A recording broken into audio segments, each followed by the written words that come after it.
Good morning. So my first encounter with the oil and gas industry was in 2002. I was running a little software company and we were setting up an Exchange server for Outlook and a file server for Excel and Office. That, at the time, was the height of oil and gas technology. And a lot has changed, right? We're still at the height of oil and gas technology. In that 13 years since, the shale miracle has completely changed our industry. And it's put pressure on external, traditional companies or traditional countries that have produced oil. Also, the IT industry has completely changed. Information technology has brought to us the internet, mobile technology, and wireless, and brought to us the access to data that is staggering. 90% of all the data that's ever been produced in the entire history of civilization has been produced in the last 18 months. Just staggering amounts of information. Unfortunately, the convergence of the two most important industries in the entire world, information technology and the oil and gas industry, have not converged in any kind of significant way. The problem is we're facing huge issues in the industry. One, with the big crew shift or the shift change, we're losing decades and decades and decades of knowledge as people retire, as the baby boomers leave the industry.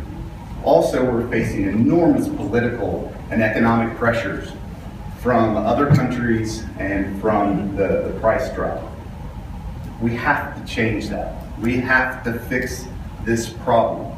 The proven way to do that, the proven way in every other industry to do that is with information technology. So today I want to talk about a few things. I want to demystify IT, and we're going to go fast. We don't have a lot of time, so we'll go fast. I want to talk about a few of the critical problems in our industry.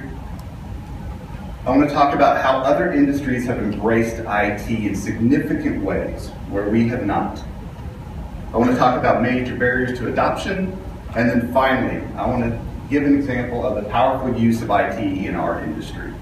So we'll get started. So what is information technology? And again, we're going to go fast. I've got a lot of content. We're going to fly through this. This is what you traditionally think of IT. Some guy setting up servers, setting up email, etc. Or maybe you think of this guy, some software developer sitting in a corner that you just laugh at. This is a Jurassic Park reference if you don't get it. So this is what you traditionally think of when you think of IT, and most of the time, the industry hates it. It's just a burden on what you want to do. What IT is storing, manipulating, and communicating information. It's making us better, smarter, faster. This little cartoon, I love it. It says at the bottom, when Wikipedia has a server outage, my IQ drops by 30 points. That is the purpose of IT. That's what we're trying to accomplish here. Let me give you a quick history. This is the beginning of IT. The first information technology was writing. And it sounds funny, right? But this is the first information technology, is when we invented writing. We could store information external from our own brain and keep it and send it across space and time. Amazing. Next, 1450 AD, we turned IT into a mechanized thing. Now, instead of having to write it by hand, we could mechanically create this information, store it, and distribute it at a rapid pace. This changed the world. 1941, this was the beginning of the electronic storage of information technology. Now we can store stuff in smaller spaces. I can take the Library of Congress, all those physical books, and I can put those in my pocket. But even more important with the electronic age was these machines could think for us. They could start to solve problems. They could do calculations. They could do analytics. Amazing. We took all this knowledge, and instead of a human having to do it, we took the knowledge and we allowed machines to do this work. The internet was in there somewhere. That's kind of a big deal. So then 2007, this is not orthodox IT changes, right? But wireless and mobile. This brought a revolution of where I wasn't stuck to my desk. I could take all this information, this world of information, 90% of the data ever produced in the history of civilization, I could take with me wherever I go, and I could access it in a way that made sense and was easy to do. So let's talk about the coming knowledge crisis. That's 60, that's the average age of oil and gas professionals in 2015. That's scary. 50% of engineering geoscience professionals will retire in the next 2 years. 10,000, that's the number of hours it takes to become proficient at anything. So every young person, that's about 5 years to become good or proficient at anything that you do. That's also the number of baby boomers who are retiring every single day. So we're sucking decades and centuries of knowledge out of the industry. It's going to take a long time to have the young folks have that knowledge, and all this knowledge that these folks have, we're not putting anywhere. We're not putting it in any meaningful way that we can retrieve it. It's gone. But there's a larger problem. There's bigger things that we have to accomplish. 25, that's the average number of times a piece of paper has to be pushed around your office, the office of majors, the office of independents, the office of field service companies, with information, critical information about a job or a well. 25 times, that's crazy for a piece of paper to be touched by a human. 14 days, that's the amount of time it takes to dig through a piece of paper for a downhole asset, to dig through all the paper files and all the information to find out why a downhole asset failed. That is also insane. Why did this fail? It takes file drawers to find that. 2%, that's the amount of cross-job data, and what I mean by that, that's available for analysis. That's who was on the job, how did it drill, what was the rate of penetration, what was the gas that was coming up at this depth. All this information, 2%, you have a little bit of information that you have easy access to. If I ask you, pull up on your phone what the gamma was at this depth on X well, you cannot do it. I bet you can't do it. This is all kinds of information you have no access to. So let's look at examples from other industries that get it right. So this is Amazon. Amazon has taken over the world. They've taken over books and electronics and everything they want. Amazon is taking over. And let's talk about why. Let's just look at Amazon's warehouse. This seems like chaos. If you look over in the corner, you can see some books there. They're not in any kind of order that you would think a warehouse. I don't have all the 50 Shades of Grey books all put together, right? So what I have, though, is I know that you are about to buy 50 Shades of Grey, and I know that you are about to buy it. And so what Amazon does is, because of your internet traffic and your history and how you shop Amazon, they're going to ship that book, along with a few other things, directly to a warehouse that's closest to you, so that when you do actually buy it, it comes to you faster.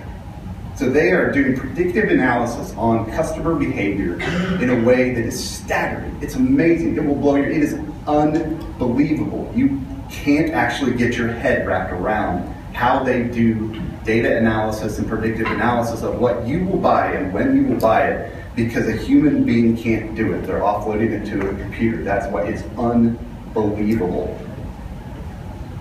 Here they're having human beings go and pick this stuff, but Amazon doesn't stop there. That's not good enough for their information technology initiative. What they do instead is this, because it's dumb for a human being to go pick the information or to go pick or understand when they're going to process something. So what they do, instead of having a human that has an earpiece in that tells them where to go pick, they're having a robot go get the stuff that a human's supposed to pick to ship to you. This is real, this is today, this is not fantasy or anything like that. This is what Amazon's doing today. So when you think about Amazon, I want to give you one very specific example of why they blow our industry away in terms of using IT in meaningful ways. That little one sentence line right there, it says, want it tomorrow, February 11th, order within the next hour and 4 minutes. That one sentence has a team of 15 highly paid staff, highly paid developers, a full support staff, massive integrations with UPS and FedEx and the mail system, all dedicated to make that one sentence, when you go to a product, work. That's millions and millions and millions of dollars spent every single year, consistently, without fail, to make that sentence work. It's staggering the amount they invest in IT where we do not. So why can't I? So here's a few examples from industries of why can't I do something. Anybody use Uber? Okay, so Uber is a way to call taxis, and it's pretty awesome. So I can call a taxi with Uber. I can get on my phone and say, give me a taxi. I can see where taxis are floating around. I can see it drive to me. It knows exactly where I am. It will pick me up. I can pay on my phone, and I'm going. Changing the way taxis work and that whole industry works, right? So I can do that. So why can't I, with my crude trucks, I can't see where they are. I can't see what's in them. I can't see where they're hauling the oil, and I can't see how much they dropped off. I can't see the gravity. I can't see, why can't I do that? So on Facebook, I can figure out the birthday of a friend from high school that I can barely remember, right? That pops up and says, hey, this person you barely remember, this is their birthday. But I can't tell you the last 5 jobs any of my personnel worked, or if it was successful. I probably can't tell you their birthday either, but I can't do those things. My car tells me when it needs the next oil change. So I can get on my car and says, hey, you need an oil change in 10,000 miles or 5,000 miles or whatever. It's been happening for a long time. But I can't figure out when my tools have been serviced last, or how well they were serviced, or who serviced them. And so why can't I do that? So some barriers to adoption. This is some of the reasons why I can't do those things. User experience, UI, or UX, and user interface, UI. So most of the software that you use every day that wasn't designed by Microsoft probably is very difficult to use. You probably can't use it on your phone, and the people that designed it probably didn't design it with you in mind. They weren't thinking, well, Facebook's easy to use, let's make our software easy to use. This is one major barrier. People hate to use the software they're using, especially field personnel, the place where you want to gather the most data. Hate it because they're trying to do a job and it just gets in their way. That's one barrier. You've tried it. You spent millions of dollars, you've tried this software and it has failed consistently. It's like putting caramel on onions, right? You just keep trying and eating it and it never tastes good. The old ways, you're used to the old ways. It's always worked this way, it will always work this way, and I love this little engineering. This is the classic, engineers can solve anything with duct tape and WD-40. But it always works. I don't need an engineer around this, I don't need this. It's hard. That's also, I love that picture. It's hard to do. Most of the software that you're dealing with, that you've used, is hard to build. It's hard to build great software. It takes tremendous amounts of vision and effort and dedication and work and talent to build great software. It's extremely difficult to do. A lot of the stuff that you've used didn't have one of those components, and so it didn't end up being very good. And then finally, I don't know if you can see that, the roller coaster. This is probably the biggest reason. A lot of the industry strikes while the iron is hot. So when you're making money and you don't see the need for IT, you don't need to see the need to be more efficient. When we're in the place we're in, you don't feel like you have enough money to spend on becoming efficient and using IT. This roller coaster happens all the time and it happens fast, and it prevents us from making these progressive investments. So let's look at a quick example from our industry and then we'll wrap up. So the traditional way to haul crude is to shove a bunch of paper tickets in a mason jar, and somebody picks it up, shoves it in a mailbox, and then mails it to somebody who deals with stinky tickets, and then that's how you account for crude hauling. That's crazy, crazy. So what about real-time crude hauling? What about putting iPads with cell signal in it and doing your tickets right there and hauling it around? Because what you get with that, instead of not knowing where your trucks are, you know where they are. You know how many barrels they have in them. You know the gravity of that. You could do real-time blending. You could know exactly where things went. You could do accounting on the fly. You could do trading on the fly. Amazing stuff. You could do ticket level auditing. I know exactly where that truck went on a GPS basis, minute by minute, when they got merged, etc. You could do things like that.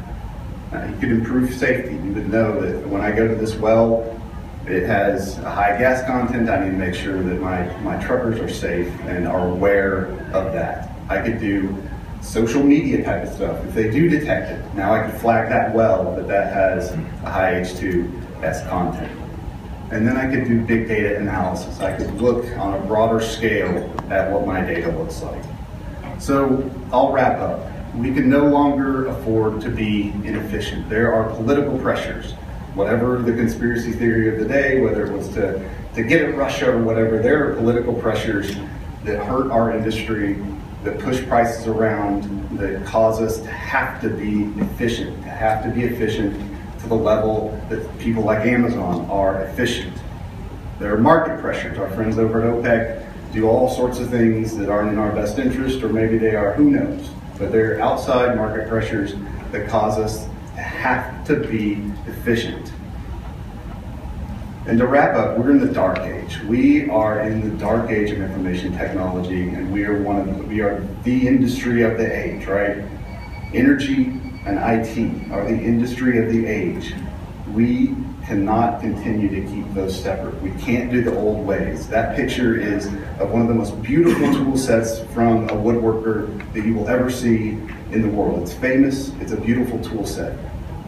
That woodworking doesn't make an industry, that's art. We don't do art.